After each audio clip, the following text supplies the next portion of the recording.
Salve, amados irmãos, que a bondade do Pai e do Mestre Jesus esteja com todos vós. É com alegria que participamos da 22ª Semana de Tiradentes, trazendo alguns informes ou informações a respeito da doutrina espírita. Uma vez que conhecimento é algo mais elaborado e que este espaço nos proporciona essa possibilidade de comunicação, eventualmente, de princípio, podemos trocar conhecimentos através de informações. Inicialmente, gostaríamos de rogar a Deus e a Jesus a proteção e o amparo a todos os nossos irmãos na caminhada. Que possamos ter fé, esperança e alegria para enfrentar momentos de dificuldades extremas, tanto no campo físico, da saúde, do sofrimento material, das necessidades, como também no campo moral e espiritual, onde o sofrimento abala a nossa autoestima, a nossa esperança e até mesmo a nossa fé.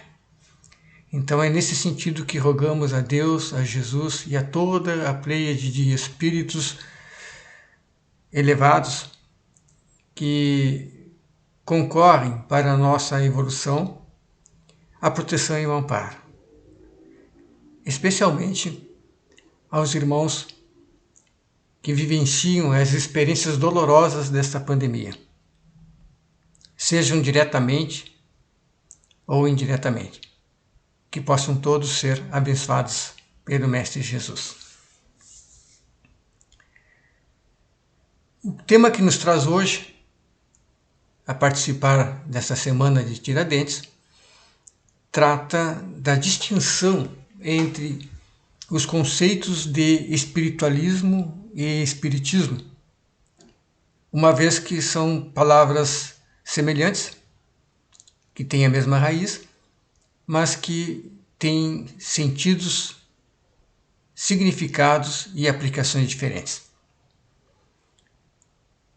Allan Kardec, no início da obra O Livro dos Espíritos, na sua introdução, se preocupa em esclarecer essa diferença entre os termos espiritualismo e espiritismo. Ele chama-nos a atenção para o fato de que para ideias novas se faz necessário palavras novas e que as palavras espiritualista, espírito e espiritualismo já existiam antes da revelação da doutrina dos espíritos.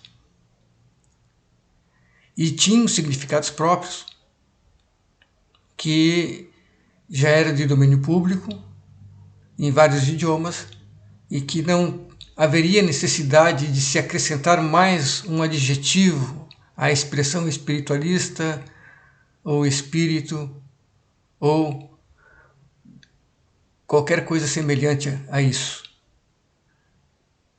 Então, já que existiam significados próprios para essas palavras, e a doutrina dos espíritos trazia-nos um novo conceito, uma nova noção,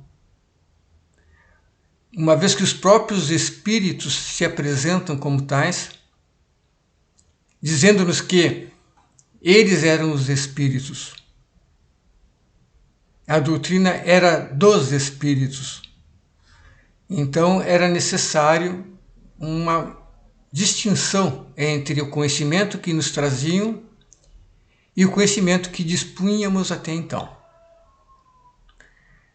Kardec, como professor de gramática que era, se ateve ao aspecto meramente linguístico da expressão, não entrando no mérito do seu valor, da sua aceitação ou da sua inaceitação, com relação à existência de espíritos ou não. Simplesmente ocupou-se em definir uma palavra que expressasse com mais clareza a noção da doutrina que os espíritos estavam a revelar. Nota-se que ele faz essa reflexão logo após a conclusão dos originais do Livro dos Espíritos. Então ele já tinha uma visão clara do que era a doutrina espírita. Por isso que ele se retorna, na hora de escrever a introdução, a essa distinção e se ocupa de fazê-lo. Então, a partir da noção existente que espiritualista era toda criatura ou todo sujeito que acreditasse que existisse no ser humano algo além da matéria, essa noção ela é histórica, ela é uma noção cultural de diversas origens em várias partes do globo e independente da cultura ou da religião ou dos costumes dos povos mais antigos, todos eles, na sua grande maioria, melhor dito, acreditavam que existia algo no ser humano além do próprio corpo. Então, só essa noção, só esse sentido já lhes caracterizava a ideia de um espiritualismo geminal. Com o passar do tempo, essa doutrina ganha corpo com as culturas orientais, de culto ao espírito, ao ser imaterial que acreditavam existir dentro do próprio homem. E essa conceituação ganha corpo e ganha expansão com a civilização, chegando até a época em que a doutrina dos espíritos foi revelada, na metade do século XIX. Então, naquele momento já existia o próprio cristianismo, o islamismo, o judaísmo, o confucionismo e outras tradições religiosas que exaltavam a existência do espírito ou da alma, como seu sinônimo, como um ser imaterial. Então, como os espíritos já dominavam este conhecimento e para nós o termo espírito já tinha um significado próprio, quando eles se apresentam a Kardec, quando Kardec os interroga pela primeira vez e questiona a sua identidade, eles se apresentam como espíritos. Então já se torna um substantivo identificador daquele sujeito com bastante clareza, já dá para entender de quem que se tratava. Kardec, então, procura entender da necessidade de que, se a partir daquele momento a doutrina dos espíritos era revelada à humanidade, haveria que ser tratada de uma maneira diferente. E os sujeitos que viessem a concordar ou seguir os estudos daqueles conhecimentos novos teriam que ter uma nova titulação, não poderiam mais ser chamados de espiritualistas simplesmente, porque se fossem assim, teria que fazer uma distinção entre esses espiritualistas novos com os espiritualistas que já existiam. Então, para o termo de seguidor da doutrina dos espíritos, Kardec forjou o termo espíritas, ou espírita, e também outro sinônimo, espiritista. Poderia ser tanto espírita quanto espiritista, aquele que seguisse a doutrina dos espíritos. Mas isso não era o suficiente. É importante deixar claro de que acreditar na existência de um ser imaterial e imortal no ser humano não bastava, porque isso já era uma concepção espiritualista existente. O espiritista ou o espírita necessariamente precisa concordar ou crer, ou até mesmo supor, imaginar, se for o caso, no início, a hipótese ou a probabilidade de que este espírito sobreviva à morte, como os espiritualistas acreditam, mas que, além disso, ele possa retornar ao plano físico em sucessivas encarnações. Então, este é um conhecimento novo, que agrega aos conhecimentos anteriores uma novidade, a possibilidade do retorno do espírito na sua individualidade, porque aí se difere das teorias panteístas de que o espírito voltaria para um cosmos, para um todo universal.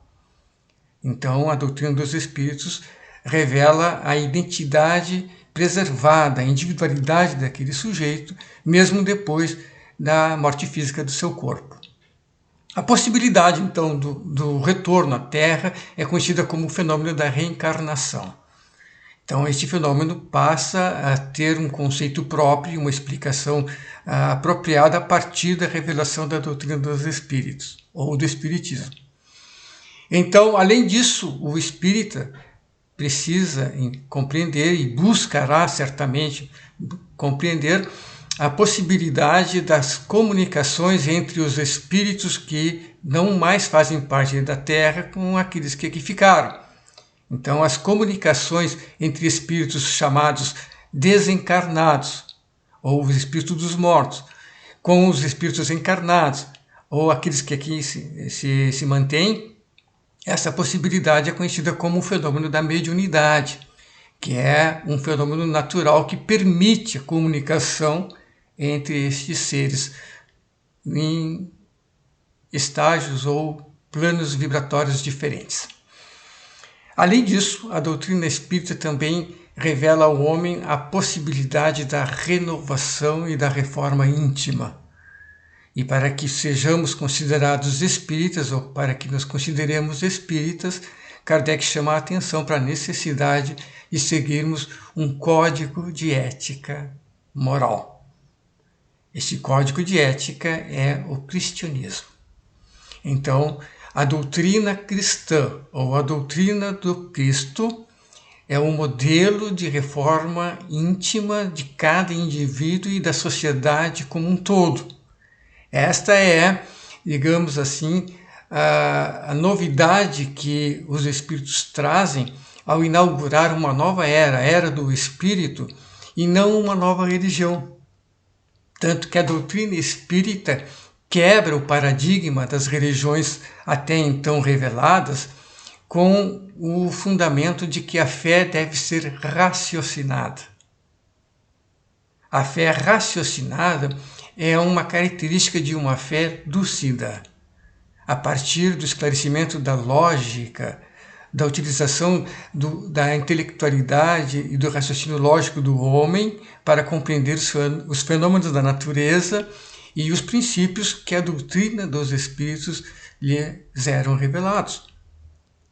Não fora através da lógica ou da razão, Kardec nem teria se aproximado dos fenômenos que chamavam a atenção à sua época de muitas pessoas, que tinham outros interesses, outras motivações para se aproximar dos espíritos, que não um raciocínio lógico, de busca de evidências, de critérios, de uma metodologia de pesquisa que o próprio Kardec desenvolveu para conversar com aqueles que se chamavam e se intitulavam de espíritos. Então Kardec usa da sua intelectualidade, do seu raciocínio lógico para tentar um contato com a espiritualidade. E quando ele consegue, os próprios espíritos reforçam essa tese de que a fé deve ser raciocinada. É preciso crer, mas é preciso, sobretudo, saber por que se crê. A fé cega, segundo os próprios espíritos, respondem a Kardec, no Livro dos Espíritos, nos dizem que a fé cega conduz cegos ao abismo. Então, a própria fé que cega o homem é a sua causadora, né? Ou é a causadora da sua queda. Então, é preciso para o homem um esforço para evitar de cair no obscurantismo da fé cega, dos extremismos, das questões utópicas e das questões inquebrantáveis da fé. Por exemplo, a fé que não raciocina, a fé que é cega, ela não investiga as causas nem as consequências do que faz.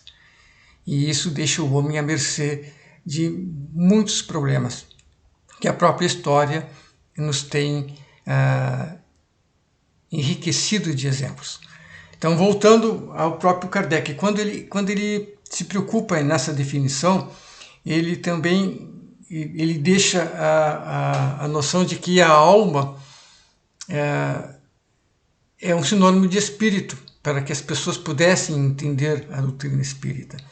E ele coloca na página 11 do Livro dos Espíritos uma definição bem singela, que é uma definição geral, que a alma é o ser imaterial e individual que existe em nós e que sobrevive à morte do próprio corpo.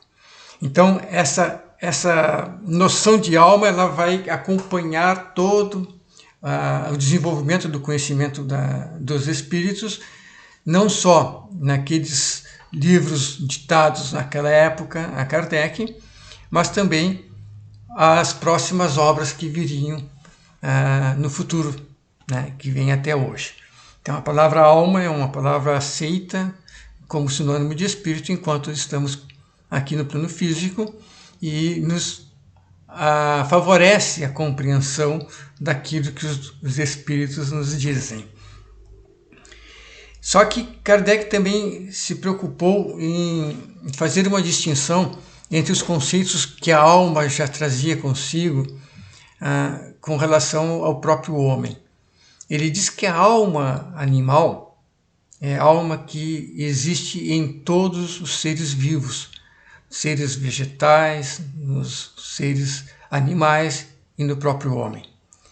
A alma intelectual é a alma que sobrevive enquanto há vida no corpo. Então é aquela da intelectiva, aquela que usa os recursos neurológicos do próprio corpo. E ela estaria presente entre os reinos animal e hominal. Já a alma espiritual, que aí é importante essa combinação de conceitos, né, que seria uma sofisticação ou uma especificação da própria noção de alma, a alma espiritual é aquela que sobrevive à morte do corpo. Então essas distinções são meramente didáticas. Vejamos que o ser não seria passível de ser dividido em 3 tipos de alma, por exemplo. Os próprios espíritos depois vão nos esclarecer que nós temos uma composição, uma estrutura vibratória diferenciada, mas que a alma ou o espírito é um ser único e é indivisível. Então, não teríamos condições de ter 3 tipos de alma em uma só. Somos uma alma que tem as características, tem as propriedades, tem as habilidades das almas pelas quais a vida progride ou a vida evolui.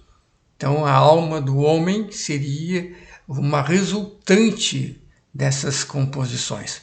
Depois, e mais adiante, nós vamos entrar nos conhecimentos da doutrina espírita, nas próprias definições que os espíritos nos trazem da composição nossa em termos de como nos estruturamos enquanto estamos encarnados.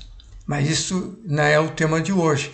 Hoje o tema é o envolvimento desses 2 conceitos de espiritualismo e de espiritismo.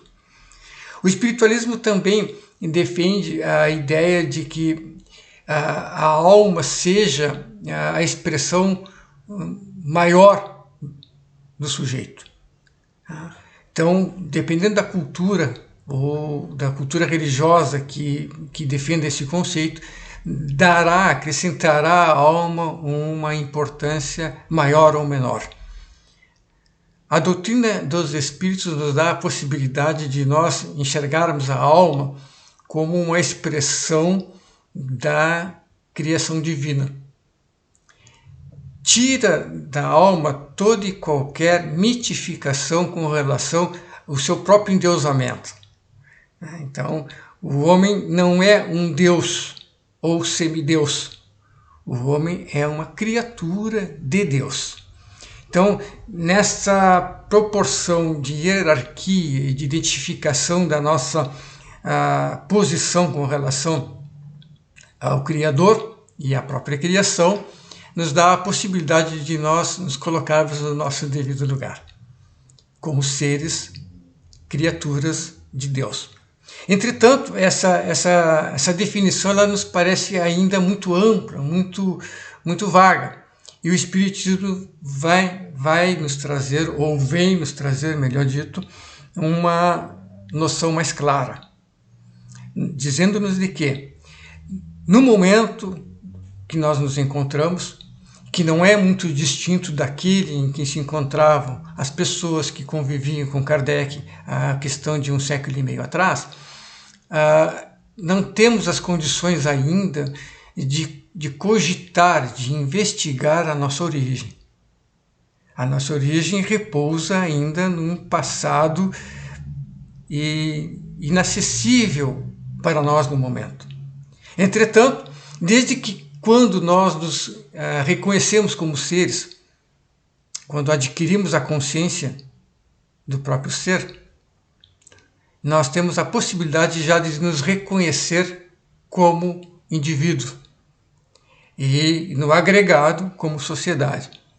Então, quando o homem adquire a consciência de ser e de coletividade, ele passa a construir aí a sua bagagem espiritual e intelectual. Então, a partir daí, nós podemos investigar, sim, o nosso passado, desde quando nós nos reconhecemos como seres humanos. E aí tem a teoria de Darwin, que vai nos dar uma possibilidade de nós nos reencontrarmos no processo da natureza, né, do naturalismo, né, então da ciência natural, investigando e encontrando o homem na sua origem animal. E que vem ao encontro do que os Espíritos nos dizem, que nós tivemos que passar por estágios anteriores até chegarmos à condição de homens.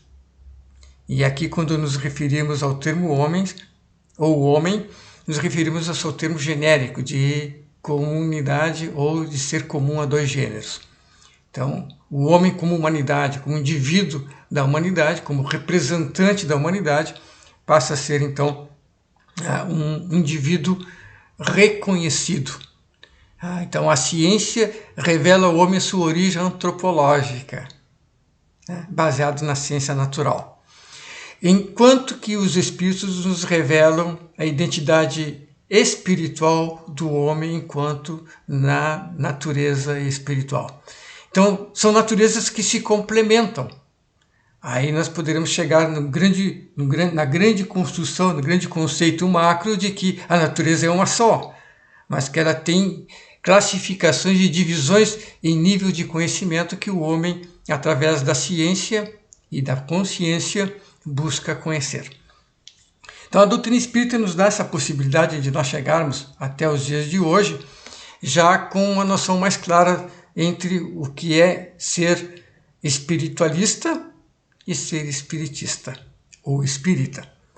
A condição de espiritualista nos dá a possibilidade de nós acreditarmos que existe algo imaterial, uma inteligência ou algo mais sutil dentro de nós do que o próprio corpo. Essa ideia, dentro da própria ciência, é conhecida como psiquismo, ou a crença numa psique, numa estrutura psíquica. Inclusive a própria psicologia, como objeto de ciência, estuda essa estrutura, a sua fisiologia, o seu comportamento, as suas características básicas, inclusive com as suas patologias, com os seus desvios, com os seus problemas. Então, já existe um campo do conhecimento humano dedicado a estudar o psiquismo. Então, o espiritualismo não é só cultura, não é só tradição, também é ciência. A doutrina espírita complementa esta noção, nos trazendo a ideia de que, além de nós sobrevivermos à morte do corpo, como o espiritualista acredita, nós temos uma continuidade existencial, com características preservadas de individualidade, de características morais, de bagagem espiritual e assim por diante. Então, é um vetor que continua a existir após a extinção do corpo físico. Então é um ente que existe antes, durante e após a existência física. Então é comum os espíritas entenderem que o espírito é eterno, vivendo uma experiência física.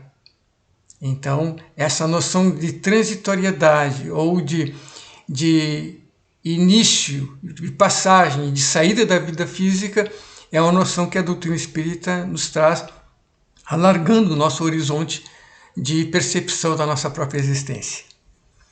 Continuando então com a ideia que o Espiritismo nos traz, para diferenciar do espiritualismo, além dessa continuidade ou da sobrevivência do espírito ou da alma à sua morte ou à morte do corpo, nos dá a possibilidade de um retorno a esta condição de encarnado.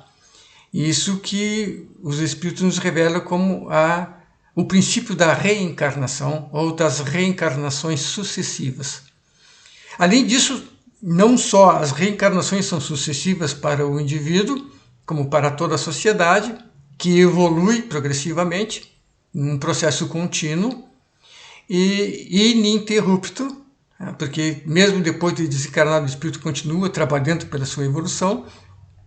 Existe também a possibilidade de outros mundos habitados pelos espíritos, que é a pluralidade dos mundos habitados, que é um outro princípio da doutrina espírita.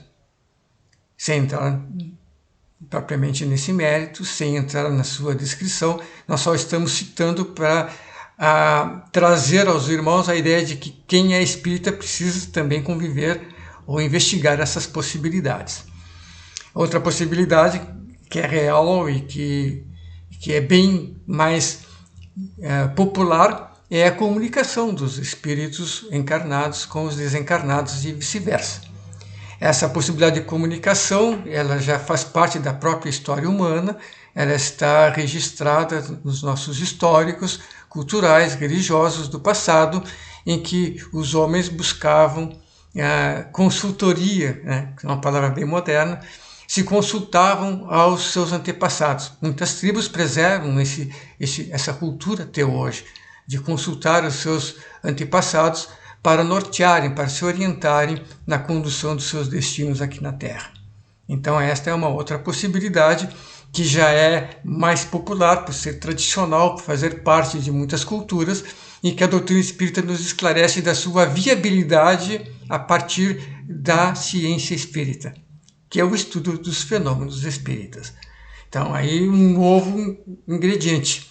A ciência espírita aliada à filosofia espírita, que é a filosofia do espiritualismo, da continuidade do espírito e depois do incremento de outras possibilidades que caracterizam a doutrina espírita. Então, filosofia e ciência espírita são conhecimentos trazidos pelos espíritos. E eles nos trazem também o aspecto moral, porque não há evolução do ser integral sem a evolução moral. A evolução intelectual, a civilizatória, a própria evolução biológica dá ao homem uma condição de caminhada, de ascensão. Então, nós temos a ideia do indivíduo como ser antropológico, que nasce de uma ameba, que evolui para um ser aquático, depois para um réptil que sobrevive à saída dos fundos das águas, vem ao território seco de ar, de atmosfera, se ergue, vira quadrúpede, depois se ergue, vira bípede e depois se hominiza, recebendo o espírito humano como o seu condutor, como o seu piloto, poderíamos dizer. Então, esse corpo que se ergue e se põe em pé, ele se posiciona numa posição cósmica de crescimento, a espécie de uma árvore. Então, ele tem as suas raízes na terra e tem o seu cume voltado para o cosmos, apontado para o crescimento, para o infinito. Por isso que é no topo superior desse corpo que está residido o comando, a cabine de comando do espírito, que é o seu sistema nervoso e as suas estruturas neurológicas, né? O cérebro e todo o seu sistema é complexo. Então, a partir dali, o espírito assume essa condição de ser integral. E a partir daí que nós temos a possibilidade de nos reconhecer e aí continuar na nossa caminhada evolutiva. Então fica para a nossa reflexão essa distinção, essa possibilidade de nós distinguirmos o que é espiritualismo e o que é espiritismo, de maneira geral, bem inicial. Quem são os espiritualistas e quem são os espiritistas ou os espíritas?